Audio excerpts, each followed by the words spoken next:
자, 우리가 지난 시간에 통일신라에 대해서 그리고 발해에 대해서 한번 개념 정리는 했고요. 오늘은 이제 IBC 교재로 한 번 더 내용 정리하고 문제 풀어보도록 하자. 조금 빠르게 하겠습니다.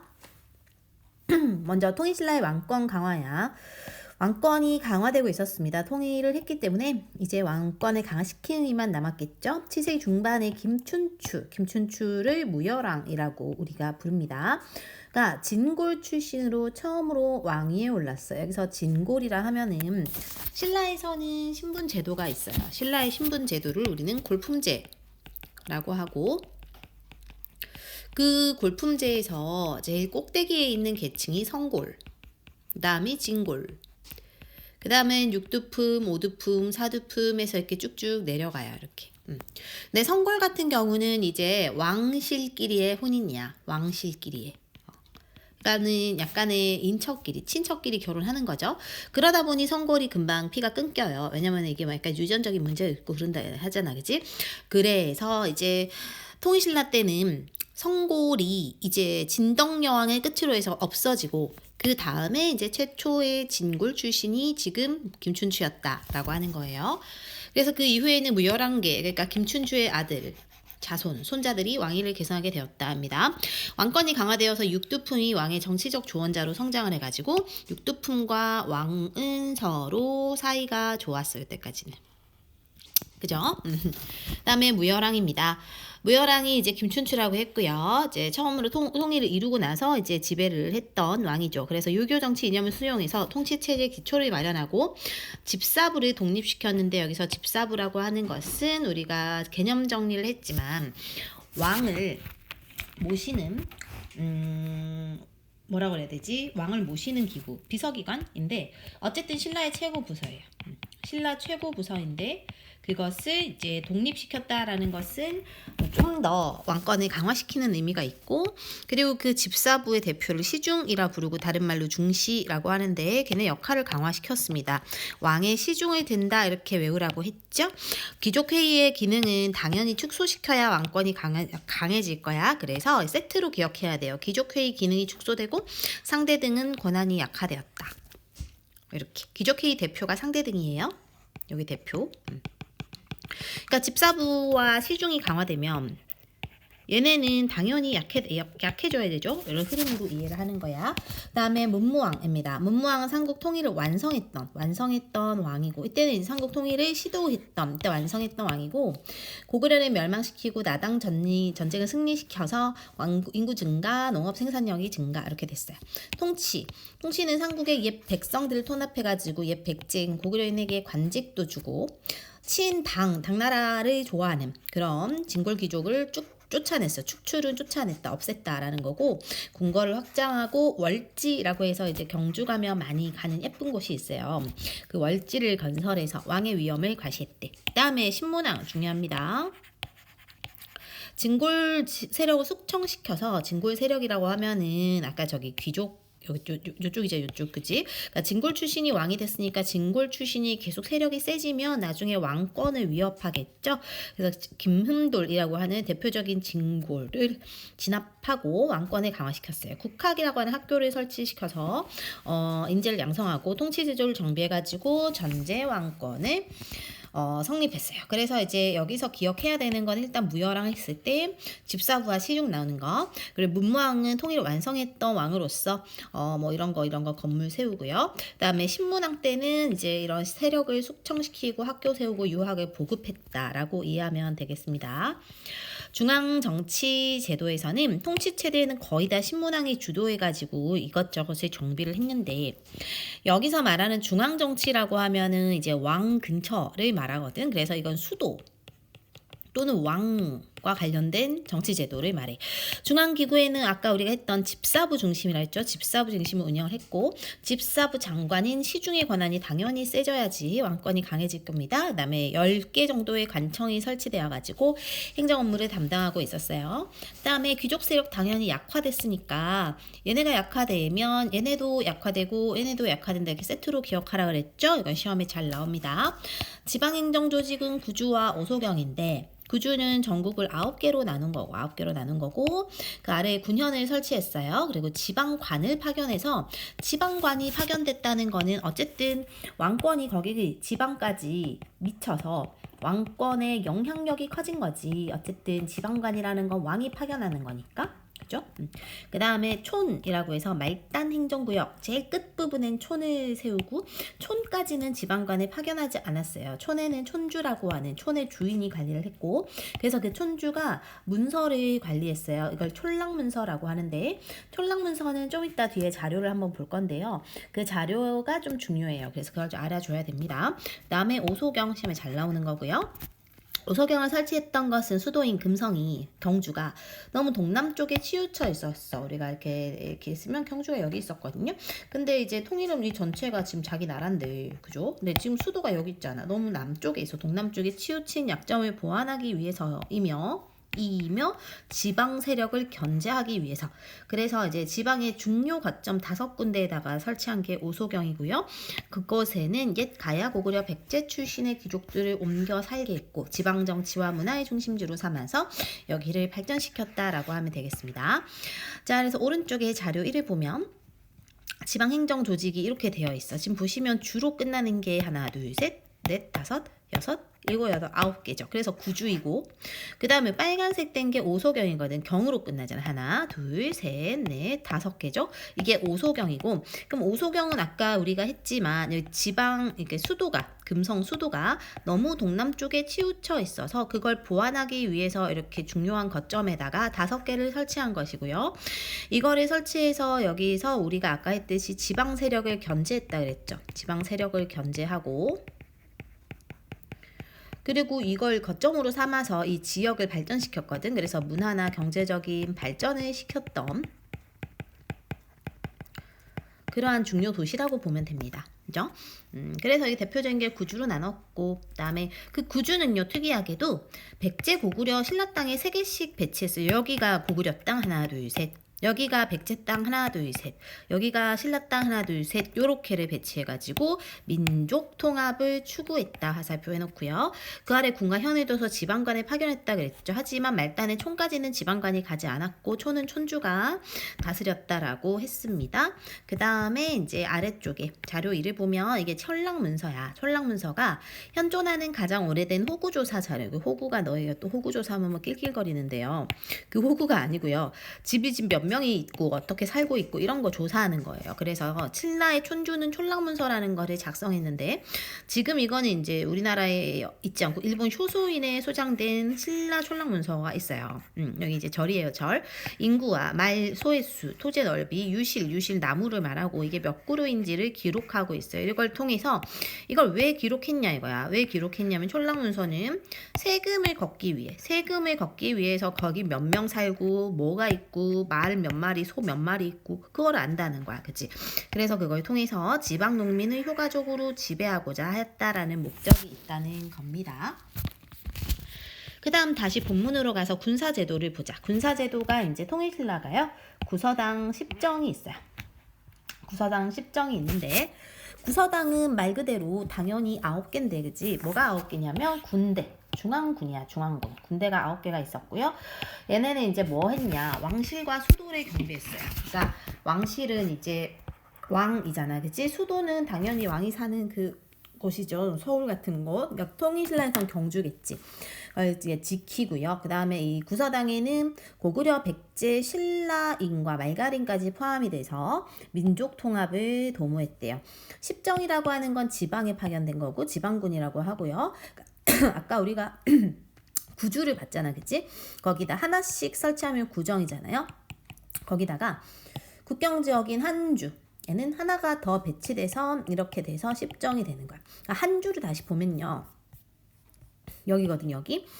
보시면 좀 넓잖아. 그치? 넓고 이쪽이 굉장히 군사 지역이라는 거 이쪽이. 그래서 요지 중요한 곳이기 때문에 군사적으로 이렇게 하나를 더 배치했다 이거야. 토지 제도는 신문왕 때, 성덕왕 때 했는데요. 이제 신문왕 때는 관료전이라는 걸 지급하고 이거 중요해요. 노급이라는 거를 폐지했는데 여기서 관료전이라고 하는 게 뭐냐 하면 이제 일을 하는 관리에게 주는 땅이야. 관리에게 주는 땅인데요. 이걸 왜 주냐고 하면 이제 그 당시에는 화폐가 거의 땅인 거야. 땅을 주면 그게 돈이 되는 거죠. 그래서 땅을 주면은 얘네가 땅을 얻어가지고 뭘 하냐면은 거기에서 이제 땅을 경작하겠지. 그 경작하는 농민에게만 세금을 거둘 수 있는 권리가 있어요. 이걸 우리가 이제 좀 고상하게 나중에는 수조권이라고 배워요. 이거는 이제 고등학교 때나 이럴 때 이렇게 배우는데 어쨌든 세금을 걷는 권리인 거야. 이거 수조권이라는 걸 주기 때문에 이게 이제 일종의 돈이죠. 근데 이제 노급을 폐지했다는 건 노급은 원래 귀족이면 주는 건데 이건 뭘 주는 거냐면 수주권도 당연히 있어요. 근데 거기다가 노동력도 지배하는 거야. 노동력도 거둘 수 있는 거. 그러니까 일을 마음대로 부릴 수 있는 거지. 그러니까 노급이 있다는 건요, 얘들아. 귀족의 권한이 세진 거잖아요. 그러니까 이걸 없앴다는 거는 그러면 귀족의 권한을 약화시켰다라고 이해하면 되겠습니다. 녹봉을 지급했다는 거 봉급이야, 봉급. 그러니까 대신에 일을 한 대가로 돈을 주겠다.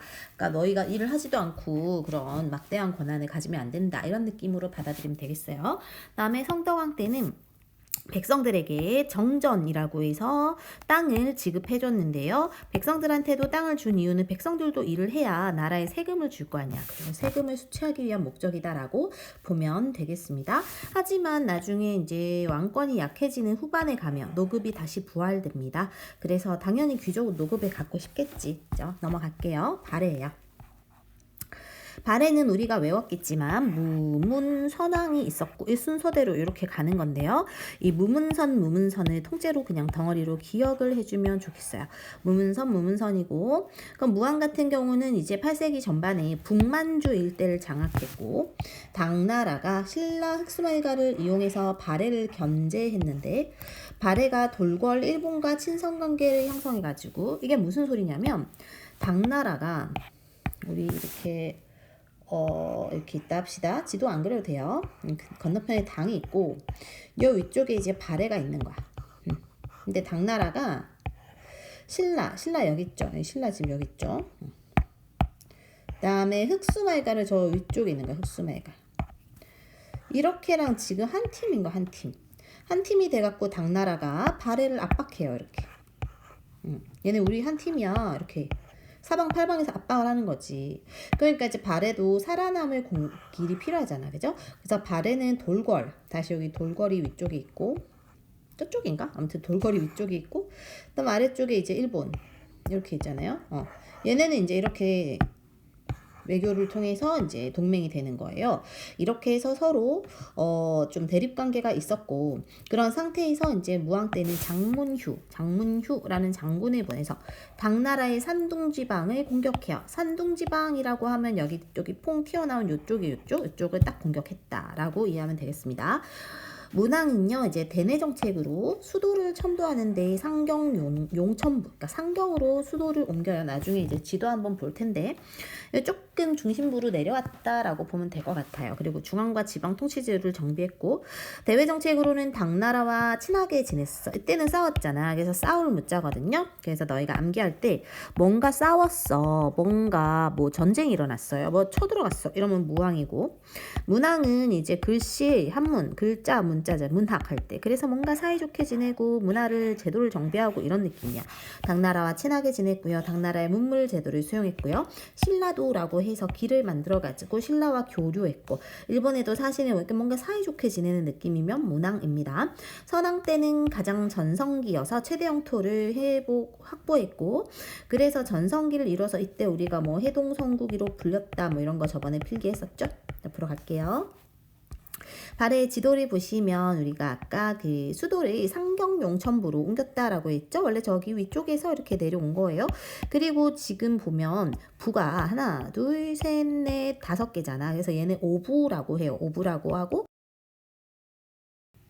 이 정도였다라고 추측을 하는데 뭐 이거보다 크다는 썰도 있고 작다는 썰도 있고 뭐가 많아요. 어쨌든 간에 우리나라 역사에서는 우리가 고증한 역사대로 이 정도로 이제 발해의 영역을 확보하고 있습니다.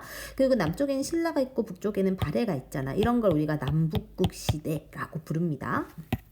그다음에 이런 발해가 위상이 상승했어요. 무왕 이후에 독자적 연호도 쓰고 황제다, 우리는 황제 국가다라고 표방하고, 선왕 이후에는 중국으로부터 아까 말했듯이 해동성국, 해가 뜬 동쪽에서 아주 성스러운 나라, 성공한 나라 이렇게 불렸다고 해요. 그 정도로 이제 힘이 셌는데 발해가 멸망했던 건 9세기 말에 서로 지배층끼리 싸웠고 거란의 침략으로 일단 망했어요. 거란의 침략으로 멸망을 했고, 그래서 부흥운동 다시 살려보자라는 운동을 했지만 실패했고요. 왕자 대광년을 비롯한 발해 유민 일부가 나중에 고려로 망명을 해서 고려 사람으로 됩니다. 자, 발해의 통치 제도예요. 발해가 이제 통치 제도가 중국의 당나라 거를 본따서 삼성육부로 운영되고 있었어요. 삼성육부는 당연히 3가지의 성과 6가지의 부로 되어 있겠지. 이거는 표를 보면 좋거든. 옆에 자료 4를 봅시다.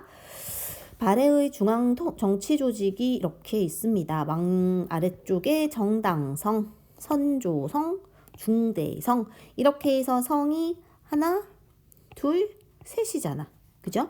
이 삼성이 운영이 된 거는 중국의 당나라도 삼성이에요. 근데 이게 당나라와는 약간 이제 좀 운영 방식에서 좀 다른 점이 있어요. 우리가 이거를 독자성이 있다라고 하고 그것들을 이제 시험 문제에 나오기도 하는 부분인데, 어쨌든 왕 아래에는 저렇게 3개의 성이 있었고, 이 발해가 중국의 당나라와 차이점이 있다는 거는 이 삼성이 이렇게 다시 2개로 나뉘어져서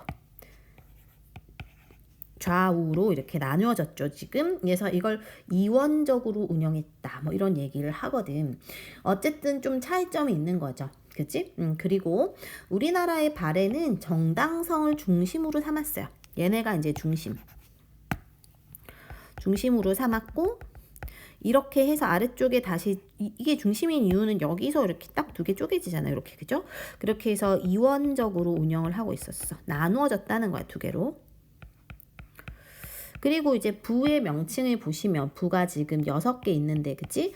부의 명칭을 보시면은 충인의 지예 신 요렇게 유교 덕목이에요. 유교. 그러니까 충은 충성하는 거고 인은 인자한 거고 뭐 의로운 거고 이런 거잖아. 이게 다 유교 명칭으로 바꿔버렸기 때문에 당나라 걸 그대로 쓰지는 않았고 독자적으로 운영했다라고 하는 점이 여기 있어요. 그래서 이렇게 3개 있는 거야. 자, 정당성을 정치의 운영의 중심으로 삼았고, 이원적으로 구성을 하고 있으며 육부의 명칭이 유교적이었다. 요 정도는 우리가 발해의 중앙정치 조직에서 반드시 알고 가야 되는 거예요. 여기 다 나와 있지만. 그 다음에 그 아래쪽에는 뭐 중정대라고 해서 어사대, 그러니까 암행어사 느낌으로 생각하면 됩니다. 관리 비리를 감찰하고요. 문적원은 비서성이라 해서 책 관리하고 외교문서 담당하고, 그러니까 글 담당하는 거고, 그러니까 그럴 문자가 있는 거야, 한자로. 그 다음에 주자감은 학교였어, 학교. 이런 식으로 운영이 되어 있었어요. 다시 돌아가서. 그래서 이제 정당성, 선조성, 중대성으로 되어 있는데 정당성 중심이었다. 아까 우리 정리했던 거고. 그 다음에 육부는 유교 덕목을 명칭으로 삼았다. 아까 했던 겁니다. 지방 행정 조직은 지도에서 봤듯이 5경과 아까 5개의 경이 있었죠. 그 아래쪽에는 15부 62주가 있었는데요. 15부 62주 모두 다 지방 행정 중심지에 설치해가지고 주 아래는 현이 있었어요. 현 아래는 지방관도 파견했고요. 그다음에 촐라까지는 말단 지역은 이제 신라와 마찬가지로 말갸르 족장 그 토착 세력 거기 원래 살던 애가 지배했다라고 합니다. 군사 제도는 10위가 되어 있고요. 10위는 중앙에 있는 애들이고요. 그다음에 뭐 전략적인 곳에는 지방군도 설치를 했다고 해요. 넘어갈게요. 자, 이제 아래쪽으로 가서 이러했던 통일신라는 분열이 이루어져요. 그치? 정치적인 동료가 있었대요. 종료라는 건 이제 뭐 흔들흔들했다 뭐 이런 느낌이야. 배경은요, 8세기 후반부터 소수의 진골 귀족이 권력을 독점해. 이게 무슨 말이에요? 그럼 8세기 후반이 되면은 왕권이 어떻게 됐다? 약화된 거야. 그러니까 귀족이 권력을 독점하죠. 그러니까 왕권이 약화되고 지배층, 귀족들 간의 분열이 심화된 거지. 왕위 증탈전이 일어났는데요. 해공왕이 어린 나이에 즉위를 해가지고 해공왕이라는 왕이 그 당시에 이제 초등학생 나이인 거야. 초등학생. 그러니까 너무 나이가 어리니까 왕권이 좀 위세가 사지 않아요. 서지 않아요. 그래서 귀족 간의 권력 다툼으로 해공왕은 죽었어. 그 이후에 여러 명의 왕이 계속 올라왔지만 계속 죽어가지고요. 150여 년 동안 20명의 왕이 교체될 정도로 굉장히 많은 왕권 쟁탈전이 있었다라고 하면 됩니다. 그리고 지방에선 지방 귀족이 반란이 많이 일어났는데 대표적으로는 김헌창의 난과 장보고가 있는데 김헌창은 이제 웅주라는 곳에 이제 도독이라고 하면 그 마을을 이제 다스리는 지배하는 사람이라 보면 되는데 그 웅주 도독인 김헌창이가 난을 일으켰대요. 그럼 김헌창은 왜 난을 일으켰냐면 아버지가 있었어. 아버지가 김주원이야. 자기 아빠가 이게 맞지? 아버지가 원래는 이제 무열한계 직계 자손인 거예요. 그러니까 김춘추의 뻔 손자인 거야. 그래서 왕이 돼야 되잖아요. 왕이 돼야 되는데 얘가 왕이 못 됐어. 다른 애가 왕이 된 거지. 그래서 그걸 불만했고 이제 난을 일으켰습니다. 하지만 그렇게 해서 얘네가 어느 정도로 기세가 세졌냐면 장안이라고 하는 새로운 국호까지 내걸고 여러 세력이 참여돼서 세력이 엄청 커졌대요. 근데 그것을 진압했다는 거지. 그거를 진압했고 장보고라고 하는 사람은 너희가 들어봤죠? 들어본 애들은 들어봤죠? 청해진이라고 하는 완도에 있는 대표적으로 무역도 하고 했던 그런 곳인데 그곳에 이제 장보고가 이제 새를 키웠거든요. 거기에서 이제 군사력도 확대시키고 자기가 이제 왕위계승 분쟁에 개입을 하게 되면서 이제 너도 왕 되고 싶니? 약간 이런 의심도 받고 이러다가 나중에 이제 살해를 당해요. 왕이 보낸 첩자라고 해야 되나? 살인자, 킬러? 아무튼 그렇게 돼서 실패합니다. 뒤로 갈게요. 자, 신라 말의 사회 혼란이 지도에 보면 이렇게 나와 있고요. 지금 우리가 정리했던 사람 김헌창의 난이 여기 있고 이쪽에 공주 지역이 웅주였어. 여기 있고 그 다음에 이제 방금 했던 장보고 여기 청해진이 여기 있고 장보고의 난이 또 있었고요. 이렇게 그 외에도 여러 지역에서 여기 이것저것 난이 있다. 그지? 그렇게 해서 이제 전국 각지에서 봉기가 일어납니다. 농민들도 봉기를 일으키는데 신라 말의 상황이 굉장히 좋지 않았어. 정치적으로는 혼란스럽고 귀족은 욕심부려서 막 땅이나 이런 거 많이 가지고 오고 가고 농민 수탈하고 그 다음에 왕실의 귀족은 사치 부려서 돈이 없어지고 흉년과 자연재해 전염병 지금인데 우리 지금 사회 같지 않아요? 농민 생활이 악화되고 농민이 몰락하는 이런 여러 가지 상황이 발생했어요. 그래서 농민봉기가 특히나 진성여왕 때 극심했어요. 진성여왕은 그렇게 외우면 돼. 진상이었다. 이때가 굉장히 진상이 일어났다. 진상들이 많았다. 이렇게 생각하면 되겠지? 그래서 배경은 중앙정부가 지방에다가 세금을 내라 하니까 당연히 농민들 우리 살기도 힘든데 불만이 폭발하는 거예요. 대표적으로 농민의 난이 원종과 애노의 난이에요. 원종과 애노의 난을 시작으로 여기저기서 농민봉기가 확대됩니다. 뭐 적고적의 난도 있어요. 적고적의 난은 뭐냐면 적고적이 한자인데 붉을적자야. 붉은 고는 바지를 입은 무리 붉은 바지를 입고 이제 나는 일으키고 뭐 금성을 쳐들어서 약탈하고 이런 걸 하는데 이런 걸 통해서 보면은 이제 왕권이 많이 약해졌구나라는 걸 알 수 있다는 거예요. 다시 아까 지도를 다시 보면 원종과 애노의 난이 여기 사벌주라고 하는 상주 경상도에 있는 상주 지역에서 일어났다. 이렇게 우리가 정리합니다. 자, 그래서 원종과 애노의 난은 이런 이제 지문이 사료가 이제 문제에 나오거든요. 거기서 이제 우리가 체크해야 되는 거는 진성여왕 나오면은 무슨 난이겠지. 이때 난이 많이 일어났다 했죠. 진성여왕 때 주와 군에서 곡물과 부세를 바치지 않아 나라와 창고가 텅 비고 왕이 사자라고 하면 그 동물 사자가 아니고 신하를 말해요. 신하를 보내서 독촉하니 도적들이 벌떼처럼 일어났다. 그럼 이거 딱 나오면은 이거는 원종과 애노의 난인가 봐. 농민들의 난이구나. 이렇게 이해하면 되겠습니다. 그 다음 호족이에요. 지방에서는 이제 지방 호족이 성장하는데요. 지방 호족은 사회가 불안하고 중앙의 통제력이 약화되었을 때 지방에서 독자적 세력을 형성했는데 대부분 촌주 출신이야. 촌주라고 하면 촌의 주인을 말하죠. 또는 중앙에서 내려온 귀족. 뭐 군진 세력이라면 군인이라고 보면 돼. 해상 세력은 뭔지 알죠? 바닷가에서 세력을 키운 아까 장보고 같은 애들. 초적 세력은 이제 그 초적하면 도둑들을 말해요. 이런 세력들이 많았고 얘네는 이제 독자적인 군사를 보여 자기들만의 군인이 있었어. 세금도 수취하고 촌락주의 성을 쌓고 자기들이 스스로 나는 성의 주인이다. 나는 장군이다. 이렇게 자처했어요. 그래서 독자적인 통치기를 둬서 지방을 실질적으로 지배했던 사람을 호족이라고 하고요. 그 다음에 아까 통일신라 초기에는 육두품들이 왕하고 아까 사이가 좋아서 쌤이 이렇게 하트 표시했는데 그죠? 이렇게 아이고야. 근데 지금은 그렇지 않아. 지금은 사이가 좋지 않아요. 그래서 엄마야 보면 배경이 왜 사이가 좋지 않았냐. 신라 말로 갈수록 골품 제도가 모순이 심했어요. 이게 모순이 뭐냐면 문제점인 거죠. 쉽게 말하면 아까 말했던 골품제라는 거는 신라의 신분제도인데 그 신라의 신분제도였던 골품제가 문제가 많았다는 거지. 왜? 다 해먹으니까 얘네가 다 해먹었어요. 육두품의 역할이 축소되다 보니 육두품은 할 게 없잖아. 어떻게 대응했냐 하면 아예 다른 나라로 가는 거야. 또는 학문이나 종교에 빠져서 그냥 그 산에 들어가거나 이렇게 사는 거지. 또는 적극적으로 사회개혁안을 제시한 계층도 있었지만 그건 받아들여지지 않아요. 당연히. 그러니까 정치를 멀리하거나 호족과 함께 새로운 사회가 신라 망해야 돼 이렇게 생각하게 된다는 거지. 대표적으로 최치원, 최승우, 최원희 같은 인물이 있고요. 최치원 같은 경우는 이제 당나라에서 유학을 해서 당나라에서 이제 유학생들이 보는 시험이 있거든. 거기서 급제를 해, 급제. 그러니까 뭐 1등 한다는 거지. 그 정도로 이제 당나라에서 여러 가지 활약을 하고 당나라에서 황소해난인가 엄청난 그 농민난이 있었는데 그거에 대해서 아이디어 내서 잘 진압하고 이런 여러 가지 일을 했어요. 하지만 다시 얘가 이제 당나라에서만 살기 그렇잖아. 다시 고국으로 가고 싶죠. 그래서 통일신라로 왔어. 근데 그 당시 진성 여왕인 거야. 아까 말했던 그 진성여왕. 그 진성여왕에게 수차례 이제 이러면 안 됩니다. 이러면서 막 개혁안을 올리고 그랬는데 받아들여지지 않았어요. 그래서 이 개혁안을 받아들여지지 않자 이제 산속으로 다니면서 여러 가지 이제 뭐 여행을 다니면서 글을 많이 남겼습니다.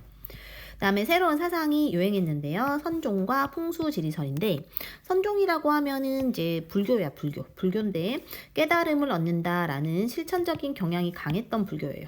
그러니까 우리가 불교에서는 종파가 이 당시에 선종과 교종이 있어요. 교종. 근데 이제 교종은 신라의 초기 중기까지. 얘네는 후기 말기거든. 근데 교종 같은 경우는 열심히 경전을 암기하고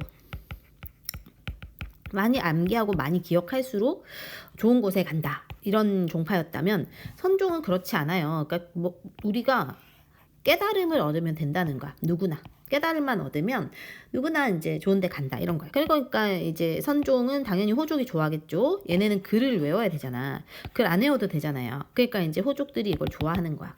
그래서 호족이나 백성들이 좋아하고요. 전국에 선종 사찰이 건립됩니다. 그 다음에 풍수지리설은 도선이라는 스님이 널리 보급한 건데 그 당시에 이제 경주 중심의 지리 개념을 탈피해가지고 저기도 좋은 땅이 있습니다 하는 지방의 중요성을 강조해서 지방에 사는 호족이 당연히 좋아하겠지. 그죠?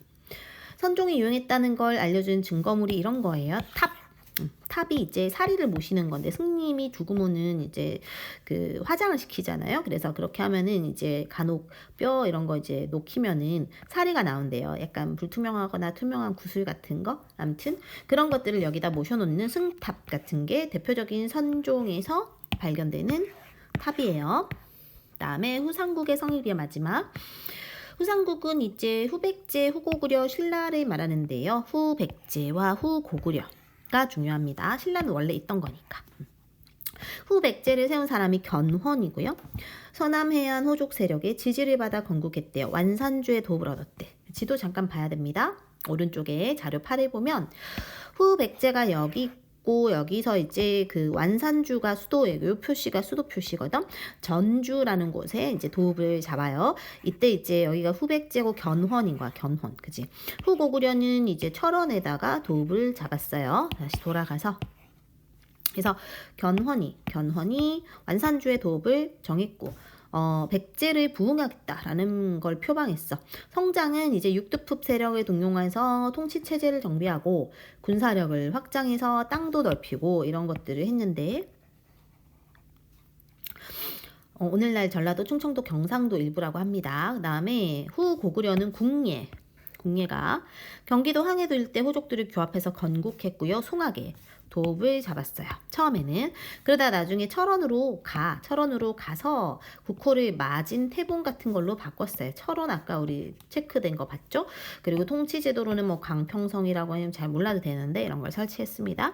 신라는 세력이 약해져가지고 경상도 일대만 이렇게 쏙 쪼그라들었죠. 이렇게 된 이 시기를 후삼국 시기라고 하고 이제 후 백제를 세운 견훤은 서남 해안을 지키는 군진의 군인이었어, 군인. 후 고구려를 세운 궁예는 북원 지역, 원주 지역의 호족인 양길의 부하로 있다가 자립했어요. 그러니까 원래는 양길이가 힘이 셌고 그 부하로 들어가 있다가 이제 자기가 세력이 커져서 이제 지배층이 된 거죠. 지배를 하게 된 거죠.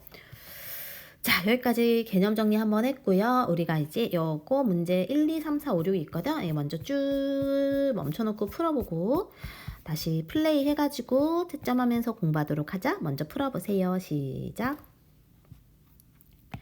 네, 정답 첫 번째. 최초의 진골 출신 무열왕이죠.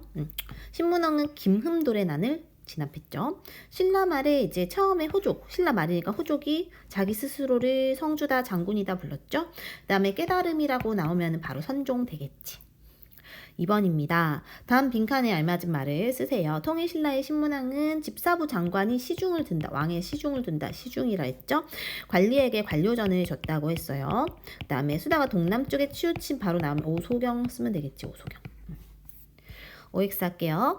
통일신라 신문왕 국학 맞아요. 그 다음에 중대성이 아니라 아까 정당성인가 그랬죠. 구서당에는 고구려, 백제, 말갈 다 포함돼서 우리가 이게 민족통합 정책이라 했어요. 무왕은 싸우는 거니까 공격하는 거. 문왕은 사이좋게 지내는 거고 얘가 전성기 이렇게 하면 되겠지. 그 다음에 이제 정책을 집행했던 곳이 대표가 정당성이겠죠. 교육기관 학교가 이거고 관리 비리가 디귿이 되겠습니다. 신라말의 지방세력 중에서 견훤은 후백제 세웠고 그 다음에 후고구려는 궁예겠지. 궁예입니다. 여기까지 했고요. 나머지 빈칸 있는 거 한눈에 정리하기도 한번 해보고요. 너희가 한눈에 정리하기. 그 다음에 이제 여기 탄탄 시험 문제가 있어요. 52쪽부터 55쪽까지. 요까지는 이게 풀어보시고요. 채점하고 오답 공부까지 해보자.